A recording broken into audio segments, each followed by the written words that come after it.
and welcome. I'm the one and only West Coast King, and welcome to the Sounders MLS Career Mode Series. And I say the MLS Career Mode Series because this is not quite your standard, everyday, run-of-the-mill Career Mode Series. There's a certain rule that we have to observe to try to keep this as true to an MLS series as possible. And that rule is, in case you're unfamiliar with the MLS or, the rule I'm about to talk about, we have the designated player rule here in the MLS. And what that is, the best I can describe it without going into the technical terms, which are freaking mind-numbing, is that in this league, there's a salary cap. Sort of. And the designated player rule allows teams to go outside of the salary cap to bring in exceptional players that raises the talent level of the league as well as the profile of the league by bringing in these high profile players. It's also known as the David Beckham rule because that's where it all started, allowing the LA Galaxy to go get David Beckham. And other teams have used this rule to bring in other high profile players, such as the Sounders bringing in Clint Dempsey and Nico Lodeiro, which they would not have won the title this year without him. So it's a very handy rule to have in place. Without it, we could just go out and sign any player we want and build a just super team in the MLS, and that's really not what we want to do here. So our version of that rule, because obviously we can't set a salary cap in the game, is we set a cap on players' wages, and any player making more than that amount of money is then classified as a designated player for our purposes in this series. Now, we'll get into what the cap is going to be and who our designated players are once we get to that point. Before that, though, we have something else we need to talk about. Now, I gave this a lot of thought, and I figured it would be best to start this series at the exact point in time that this team and this league are at in real life, which is January 1st, 2017, New Year's Day. Now, if I had started this series fresh, just gone in and started recording from there, we would have started on February 1st, 2016, and we would have to replay the entire season that just took place in real life in the MLS, which means we wouldn't have been coming into this series as the defending champions, as the Sounders are. We would have had to restart from the very beginning of the season, had to replay the entire thing, which to me just didn't make a whole lot of sense. So what I've gone ahead and done is I've already played through the entire first season, essentially, of this series, and I've gone through the season that's just taken place in real life in the MLS. I've made sure the Sounders have come out on top, so we will be heading into this first season, essentially, with this team as the defending champions, picking up on January 1st, 2017, and you'll see the growth of all the players in this squad report that have taken place over the course of this past season. And I feel like this is just the best way to do this. This also gives us a couple of other advantages as well. The first of which is it allows us to start this series with an off-season transfer window, which otherwise we would not have gotten. Like I said, if we start this thing fresh, we start February 1st. The off-season transfer window for the MLS is in January. So we don't get an off-season transfer window to start an MLS series normally. This way, we do. Also, this allowed me to set up the youth academy in Seattle, which now is already in place coming into this series, which is very, very important for this team. In real life, they have a very, very good youth academy. Obviously, Jordan Morris came through there. Everyone knows that he's a homegrown player, but they have other really good players in there as well. They've won tournaments. The youth squads have won tournaments all over the country, as well as across the world. I mean, it's a really, really good youth academy. It's something the Sounders are very proud of, and it's something that's very important to this team. And I thought it would be best if I had some kind of youth academy already set up, and I will show you that and talk about that once we really get into this thing. So before we go any further, let's go ahead and get through this squad report so you can see where the players are currently at after technically one season and where they're going to be starting this career mode series. So as you can see, some of the older players like Ty Mears went down in their overalls. That's going to happen, and they're going to continue to go down. We're going to have to start addressing that because there's some senior players, we'll say, on this team. Some of the younger players like Christian Roldan really shot up quite nicely and grew quite nicely for this team. He went up +4. He's a 72 overall rated midfielder now. That is pretty darn nice. Nico also went up by 1, which I didn't really expect. He's in his prime. He's 27 years old. Didn't expect him to grow, though. Clint Dempsey, yeah, he went down a little bit. Specifically in his pace, he absolutely hit a wall, which is to be expected with older players. It's unfortunate, but that is going to happen. Jordan Morris, however, absolutely grew exponentially. I did not expect that. I trained him for the first 2 months of the season, And then I stopped because I was worried I was actually going to hit his maximum potential before like half the season was up. He grew that fast. I stopped, I think, at around 72 or 73. The rest he did on his own.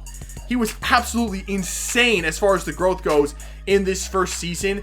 Some of the other players like Alex Anderson also grew quite nicely. I gave them a little bit of training here and there. I try not to focus too much the training on any one player because I didn't want to grow them too much in the first season where you guys weren't going to be able to see it.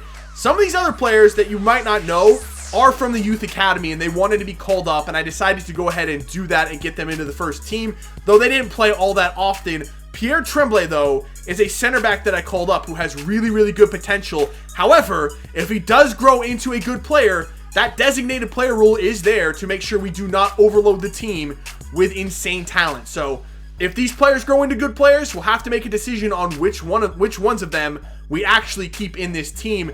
It's going to be tough. It's really, really not easy. You have to make some tough decisions and sell some players that you might not otherwise want to sell, but those are the rules of the MLS. You're just not allowed to have these insane teams. So it's tricky. It's not easy, and sometimes it's very difficult, but that is the entire squad report. So let's go ahead now and move on to January 1st. So here we are now, the start of this current season and the start of this series. Let's go ahead and talk about this designated player rule. And there's a little bit of a problem with that, actually. For some reason, EA has decided that these MLS players deserve 6- and 7-year contracts. I don't know how that's possible. I don't even think it's physically possible to offer a player in this game a 6- or 7-year contract, yet some of our players have 6 years remaining. Some of them had 7 years remaining when I started this save. I'm not sure what's going to happen with that. I might not have to re-sign any of our players the entirety of this series, which is going to kind of mess things up a little bit, but we'll have to work through that. The real problem is the wages. They are ridiculously low. They don't make any sense. I looked online at FIFA, which gives you career mode stats and player wages and things like that. Nico Ladero is one of the highest paid players in the league, or he's supposed to be. He's supposed to be making like 54 or 57K per week. When I started this, he was making $14,000 per week in wages. I'm not really sure what's going on with that. So I've gone ahead and boosted him up to 25K per week. And that is where I'm going to set the designated player cap. $25,000 per week. Any player making that or more is a designated player. That means Nico Ladero is a designated player. Clint Dempsey, who's not on this list because he's retiring at the end of the season, is also a designated player. So currently, we have 2 designated players, leaving us 1 slot open for another designated player. And that's where we're going to start this thing. I'm not really sure how it's going to work with these low wages. I'm assuming some of these players will ask for more, specifically Jordan Morris, who's only on 6.2K per week. He definitely is going to want a bigger contract. He might become our 3rd designated player very, very quickly here. We'll have to see how it works. Again, if more of these players want more wages and they go above that 25K threshold, we'll have to make the decision on whether or not we keep them as a designated player or if we get rid of them. So as promised, here is a look at the Youth Academy as well. I know there's a lot of stuff to get to before we actually can get in and start this thing, but I wanted to show you everything. So here it is. The only real good player, I think, the future star of the Youth Academy, is probably Thomas Banks, 81 to 87 overall potential. As a striker, I mean, he looks really, really good. I'm not sure if we can pair him up top with Jordan Morris or not. We'll have to wait and see. Everyone else, pretty decent talents. I don't know if there's any real future designated players in here other than Thomas Banks, but Justin Michaels looks pretty good. I don't know. It's a pretty decent Youth Academy. It's about what you would expect from a good MLS team. So now we are finally set to get into this transfer window, and our first offer in is for Stefan Fry, and honestly, not really interested in selling him. I'm probably not going to sell him at all this first season. I don't have anyone to replace him with, and I really, really like the guy. So we're going to keep Stefan Fry on the roster, at least for season number 1. The second offer in is for Nico Ladero, and it's for a lot of money. $27 million from Bayer Leverkusen. Unfortunately, that ain't happening. I'm not selling Nico Ladero at all. You can see our transfer budget. We actually have $22 million. We have a really, really just ridiculous transfer budget for an MLS team. So money's not really an issue. And I like Nico too much to sell him. So he's too important to this team.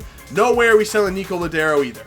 Now for our first transfer moves, I'm going to go ahead and make the same 2 moves that the Sounders have already made in real life. And that is get Harry Shipp from Montreal and Will Bruin from Houston. And the way I'm going to do that is I'm offering them the players that the Sounders are not bringing back. Andres Ivanchitz straight up for Will Bruin. Nelson Valdez plus 1.1 million for Harry Shipp. So let's go ahead and get these 2 players into the team.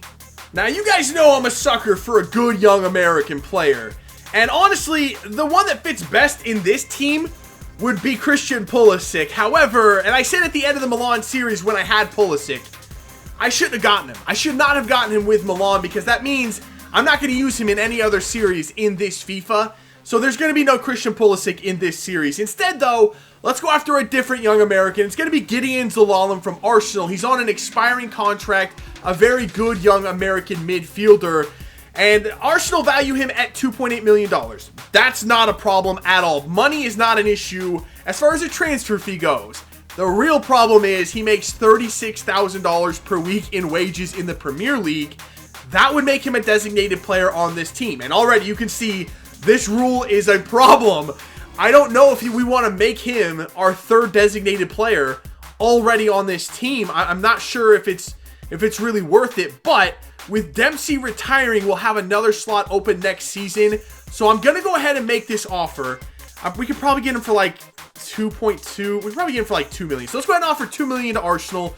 We'll see what they say. And then at that point, we'll determine if we want to make him a designated player or not. So here is the completed offer for Gideon Zelalem. $2.4 million is the fee. $65,000 is what he wants to come play for the Sounders. And while we can do that, and it's no problem, the money's really not a problem, giving that much money and dedicating that designated player spot to a player, I don't know what his overall is. I just don't know if he really even fits in this team that well. I'm not comfortable doing that. So I'm not going to go through this. Instead, I'm going to look for some different Americans to bring to Seattle. So here are 3 other players that I have found. The first one is Lyndon Gooch from Sunderland. $2 million is the fee for him, and he comes in at $24,000 per week in wages. I snuck him in there just under that designated player level, so he would not count as a designated player on our roster. He would be the heir to Clint Dempsey. Unfortunately, I just don't know where exactly he would play in this first season. I'm just not sure exactly how he fits in this team right now, so that's the only thing that's kind of holding this one up. The next one is Alex Zendejas. I really like this guy. I wished I could have used him more last year when I had him at Dallas. I could bring him in for 1.4 mil and 8.5K per week in wages. I'll probably do this deal regardless. We need more wide midfielders on this team. And the third one is Joshua Perez. This would be a designated player. He comes in at $25,000 per week, and he is another wide midfielder. If I did this one, I would not do the Lyndon Gooch deal. Instead, I would allow Nico Ladero to slide inside. Perez would take over out wide on the right-hand side. So, with that being said, let's go ahead and first do this Alex Zendejas deal. He's a good young player. I like him a lot. We definitely need more wide midfielders. So, he is in. Perez or Lyndon Gooch? You know what? After giving it some thought, I think Lyndon Gooch is the best play for right now. It still leaves us a designated player spot, which we probably won't fill this season. And if we want Perez, honestly, I could do both of these deals, but I don't want to do that. If we want Perez later, we can always go get him. I just kind of like what Lyndon Gooch brings a little bit more. 4-star weak foot, 3-star skills. I just think he's the better player for my system and the way I play. So let's go ahead and bring Lyndon Gooch into the Sounders. Alright, so the transfer window is closed and we are up to the first game of the season. We'll be taking on Colorado. However, that will take place next episode. I just can't go any longer today. I've been at this for about 6 hours, I think, going through that first season and getting this whole thing set up and then recording this episode. It's been a while, and I just don't want to play the game without my full focus being on it. So we'll wait until next episode to do that. Hopefully, this will be a double upload day, and the second episode will come out later today. If everything goes according to plan, that should happen. So hopefully that is the way this goes. So that is it for this one. If you did enjoy it and you're looking forward to the rest of this series, make sure to let me know by leaving a like below. Subscribe if you're new, and I will see you when we really get this Sounders MLS series underway. See ya.